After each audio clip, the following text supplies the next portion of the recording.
Hello there, Milton Percival Finkelstein here, and today I'm sharing my world-famous tacos.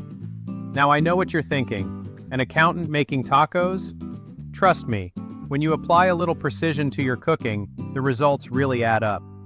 These tacos have been my specialty for over 15 years. I've calculated every ratio, tested every technique, and I'm thrilled to walk you through the formula for taco perfection. By the end of this tutorial, you'll know exactly how to make restaurant-quality tacos right in your own kitchen. Let's talk ingredients. You'll need 1 pound of ground beef, and here's where my calculator comes in handy. We want an 80-20 lean to fat ratio. That's 80% lean meat, 20% fat. For the spice blend, we need 2 tablespoons of chili powder, 1 teaspoon of cumin, and half a teaspoon each of oregano and garlic powder.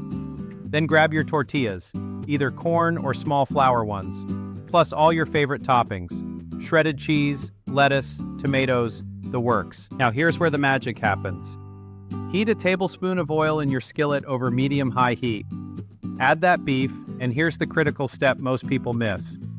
Break it into small, uniform pieces with your wooden spoon. Keep it moving for about 6 minutes until you see those beautiful golden brown edges. Drain off the excess fat. Time to add our perfectly measured spice blend.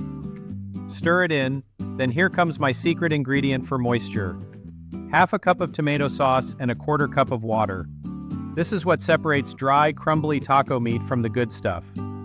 Let it simmer for 5 minutes until it's slightly thick and beautifully saucy. While that's working, let's talk tortillas. Never, and I mean never, serve them cold. Heat each one on a dry skillet until you see those little char marks. It makes all the difference. Wrap them in a damp towel to keep them warm and pliable. Assembly is where my accountant brain really shines. Here's my test taco method. Make one first to calculate your maximum capacity. You want enough filling to be satisfying, but not so much that structural integrity is compromised. Layer your meat first, then cheese, then your crisp vegetables on top. This creates the perfect bite every single time. Look at that. Golden, perfectly seasoned, beautifully balanced. And yes, I mean balanced in both the accounting and culinary sense. These tacos are absolutely delicious, and now you have the formula to make them yourself. Give it a try and let me know how your calculations turn out. Happy cooking!